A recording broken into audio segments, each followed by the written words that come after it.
Hello everyone, today we'll take a look at the best mirrorless cameras in the market for 2021. I made this list based on my personal opinion and I'll try to help you find the right one for your needs. To see the most up-to-date prices and find out more information about these cameras, you can check out the links in the description below. Before we start, I have a question for you guys. What's the reason you're looking at mirrorless cameras today? Let me know in the comments. Number 5. Fujifilm X-T30. Best under $1,000. Fujifilm's X-T30 brings the same 26-megapixel sensor, processor and much of the feature set of the high-end X-T3 at a more reasonable price. With the X-T30, you get Fujifilm's latest AF system, along with plenty of direct controls and a tilting touchscreen, all in a smaller body. The X-T30 makes use of the same APS-C size 26.1-megapixel X-Trans CMOS 4 sensor as the X-T3, and this has been designed with a backlit architecture to help it gather light as effectively as possible. The camera also gets the same X-Processor Pro 4 engine as the X-T3, although the lowest sensitivity in the ISO range is ISO 160 rather than the X-T3's ISO 200 base, which is good news if you tend to shoot outdoors in bright light, particularly with wide aperture lenses. The ISO range stretches all the way to ISO 12800, although for those times when it's absolutely necessary, you can extend this to an option equivalent to ISO 51200 at the upper end and down to an ISO 80 equivalent. There's no image stabilization system incorporated into the camera itself, which means you need to make sure the lens you're using has this if you want to take advantage of it. This isn't uncommon on cameras of this sort. High-end features and performance inside a lightweight, compact body, all for a pleasingly low price point? That's the name of the game with the Fuji X-T30. Number 4. Sony Alpha a6100. Best for the money. The Sony a6100 is a 24-megapixel APS-C mirrorless camera aimed squarely at beginners and people who want attractive photos but don't necessarily think of themselves as photographers. A new, powerful autofocus system makes it one of the easiest cameras to use if you just trust it to do its thing and concentrate instead on what you're shooting. The a6100 specifications aren't cutting edge and it's priced accordingly. The a6100 is the best camera for anyone who wants to step up from their smartphone or an older interchangeable lens camera. Small enough for a coat pocket or purse, the a6100 is easy to bring along anywhere. It captures fine image quality even in full auto mode, but it also offers considerable ability to refine settings and options. The a6100 is a perfect platform for beginners and intermediate-level photographers or videographers to refine their skills, up to pro level. The only thing I don't like about this camera is the design. Sony's stubborn embrace of poor interface design can be frustrating, but those drawbacks are minor for an otherwise fantastic photographic device. The a6100 offers superb still and video image quality in all shooting conditions, and the device's brilliant autofocus system greatly increases the chance that whatever you point the camera at will appear sharp. In short, this camera genuinely makes you a better photographer. Number 3. Canon EOS R5. Best high-end camera. Canon's EOS R5 is an excellent camera for professionals or anyone that's looking for a supremely capable option for almost any type of photography, from sports and action to studio portraits and landscapes. It's a 45-megapixel full-frame mirrorless camera that can shoot clips of 8K video, has impressive dual-pixel autofocus and excellent ergonomics. It can also capture 10-bit HDR stills and video for HDR display, and is the spiritual and mirrorless successor to Canon's 5D series DSLR cameras. It's not a perfect camera, but I think it's an excellent and highly competitive addition to an already crowded field of competent high-resolution full-frame mirrorless cameras. The Canon EOS R5 is well suited for just about any type of photographer, whether you shoot portraits, events, weddings, sports, family gatherings, and more. We felt a bit let down by Canon's promises of the camera's outright video capability, but for most users it's still a great option for getting good quality video clips of almost anything you pointed at.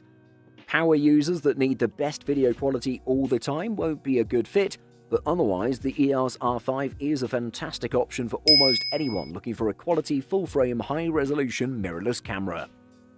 Number 2. Fujifilm X-T4. Best all-rounder. The Fujifilm X-T4 is the company's latest high-end photo and video APS-C mirrorless camera.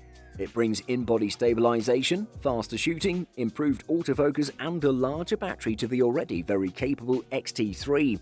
Fujifilm says that the X-T4 is a sister model to the X-T3 rather than a replacement, which is borne out by the specs and pricing.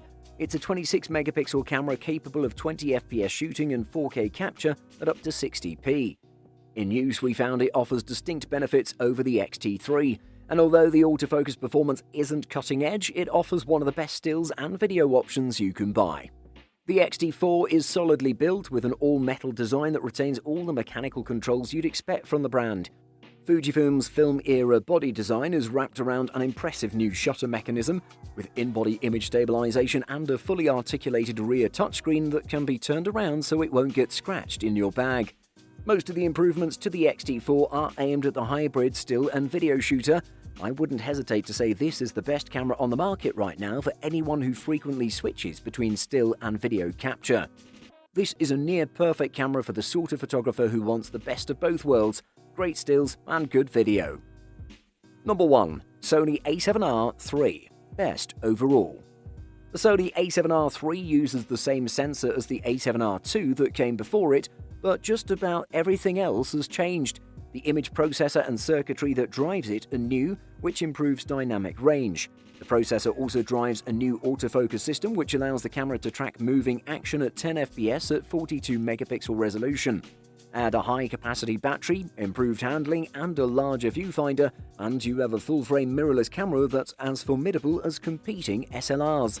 It delivers outstanding images, video, and autofocus, enough to earn the number 1 spot in our list. Some might be disappointed that the a7r III's resolution is unchanged from the a7r II's at 42.4 million pixels, but this sensor is capable of outstanding quality, and the improvements to the continuous shooting speeds are much more important because the new model can top out at an amazing 10 frames per second at full resolution. The Sony a7r III was so advanced when it launched that even 3 years later it can still hold its own against the competition. Competing cameras have certainly caught up, but this is still a 42.4 megapixel powerhouse with image stabilization, 10 FPS burst shooting, and uncropped 4K video. And what the a7r III has that its contemporaries don't, however, is 3 years of price drops, which means that this camera can now be had for a real bargain price.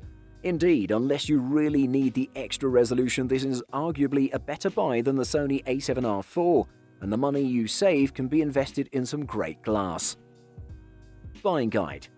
2 memory card slots. The convention for a long time has been for cameras to be fitted with just a single card slot, and that works just fine. So why would you need 2?